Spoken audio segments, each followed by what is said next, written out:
Chapter 1. Already married. You are already married to someone. A man's voice echoed through the beautifully decorated wedding hall, filled with guests. Natalie Ford, in her white bridal gown, stood frozen at the altar, her light brown eyes staring in disbelief at the document in her hand, her own marriage certificate, stating that she had been married a year and a half ago. She looked at the shocked man in black suit standing before her. Ivan Brown, the man she was supposed to marry in the next few minutes, after her mother did. Ivan was the only person who had ever treated her like a human, the one she could rely on while fighting against the pathetic family she had. Ivan, this document is fake. He never married anyone. I don't even know the man in this document. I've never met him or even heard his name.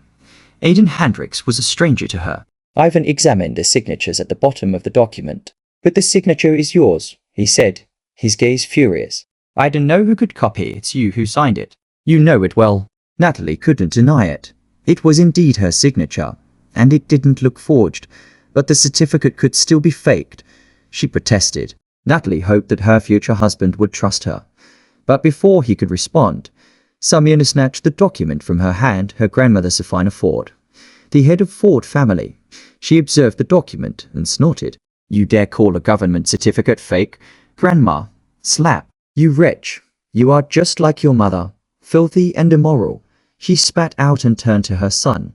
You should have died with your mother back then and saved us this humiliation. It was not unexpected for Natalie to hear it. Safina had always hated her while she loved her half-sister Briena. Natalie always wondered why this woman hated her this much when both shared the same blood as her. Mother, calm down. Clarice Smith, Natalie's stepmother, intervened.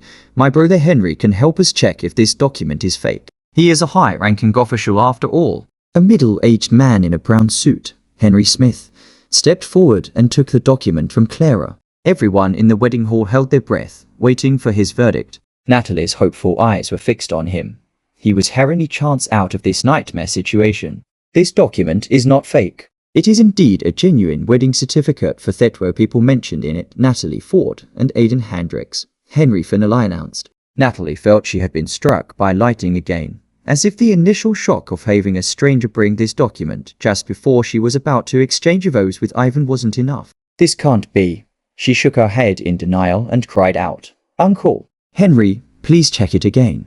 Henry looked at her with disappointment in his eyes. He calmly replied, If you do not trust me, you can go to the marriage bureau and recheck it yourself, but I am certain the result will be the same. He handed the document back to her and walked away from the altar. All eyes in the wedding hall were on her, their gazes accusing her of fraud and deceit. Holding the document in her trembling hands, Natalie once more turned to Ivan, who had not uttered a single word until now, but his gaze had clearly turned hateful, accusing her of cheating and breaking his trust. Ivan, trust me. The truth is in front of us. Do you still dare deny it? Her stepsister Briena interjected, her hazel eyes gleaming with satisfaction at Natalie's despair. She stood beside Ivan proudly. This is none of your business, Briena. Natalie glared at her. You ruining our family's image with your lies makes it my business. Briena countered, glancing at their father, who still looked shell-shocked at the turn of events. You've humiliated father in front of everyone. If you had another man and were already married, why did you hurt Ivan? Why did you plan this wedding? To hurt and humiliate everyone. Well, you've succeeded. She flicked her long honey-colored hair over her shoulder and looked at Ivan, her eyes suddenly turning soft and sad. I know my sister has hurt you and your family, Ivan. I apologize on her behalf. Ivan's cold gaze remained fixed on Natalie, before finally turning to Briena. Would you mind being my wife? Briena felt as if she had heard wrong. Ivan Brown, the man who always hated for her sister despite all her efforts to get his attention, was suddenly asking her to be his wife. Her mother, Clara Ford, felt like she had won the lottery but contained her excitement. Ivan, Natalie called out to him, but he ignored her. What are you talking about, Ivan? Clara asked. I know Natalie has hurt you, but you should not make any decisions in haste. You should be calm and talk to your parents first. We do not mind our son's decision, declared Amelia Brown, Ivan's mother, while her husband, Lucas Brown, nodded in agreement. Natalie tried to explain. Mother, trust me. No more words, Natalie, Amelia interrupted. I was never happy with this marriage, but I agree because Ivan wanted to marry you. Now he can see what kind of woman you are before it's too late, and I couldn't be happier. My son deserves someone like Briena, not a wretch like you. Amelia went to Briena and held her hand. Would you like to be my daughter-in-law, Briena? Her gaze and tone were gentle, the opposite of how she had spoken to Natalie. Briena looked at her grandmother, who said, "We know you are the responsibility of the Ford family, and you would make the right decision." Clara looked at her husband. Jay, won't I say anything? Jay, who still had his fists clenched over Natalie, relaxed slightly.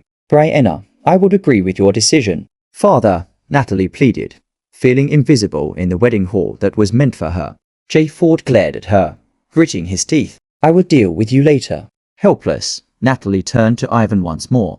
Ivan, for the last time, I am telling you I didn't know anything about this marriage certificate. I will prove to everyone that I am innocent. Her gaze turned determined, her eyes glistening with unshed tears. But if you do not trust me now, and humiliate me by marrying Briena, I will never accept you, even if you beg me to. Ivan was about to respond, but Briena held his hand and spoke instead. How are you going to prove it, Natalie? To register a marriage and get the certificate, you have to be present at the bureau, submit your national IDs, take photographs, and sign the document. Do you think there's a clone of you who did it? Briena sneered. Who are you trying to deceive? Ivan, who has loved you unconditionally, how pathetic you've been acting all these years. Have some self-awareness. I only know one thing. I am innocent, Natalie repeated, her gaze turning angry as she looked at Ivan. Do you choose to believe me or not? Ivan scoffed. I didn't know you were this stubborn. Instead of accepting how you betrayed and deceived me, you dare threaten me. He walked towards her, glaring into her eyes. Natalie Ford, you are the biggest mistake of my life, and this is the time to correct it. I choose your sister over you. You don't deserve to even stand in front of me at this moment. Do whatever you want, but one thing is sure, you are absolutely nobody to me. He turned to his mother. Give me the ring. Amelia handed him a small box containing the wedding ring that was meant for Natalie. Ivan walked towards Briena, held her hand, and slipped the ring onto her finger. From today onwards, you are my fiancé. I do not wish to marry in this wedding hall, tainted by your sister's presence. But I promise you a great wedding that you will never forget. A wide smile spread across Briena's lips. Thank you so much for considering, Ivan. I will do my best to be a perfect wife and never let you down. Everyone in the hall congratulated the couple while Jay Ford came to Natalie. From today, you have no place in my home. I do not wish to see you ever. It will forget that I have two daughters. Leave and go to that husband of yours and don't ever return. Father, guards, throw her out of here, Jay ordered. 2 guards came to her. They were about to hold her, but she raised her hand. Do not bother. Glancing around the entire hall and then observing her so-called family, a cold glint appeared in her eyes. One day, I will make all of you regret this. She turned around and walked away.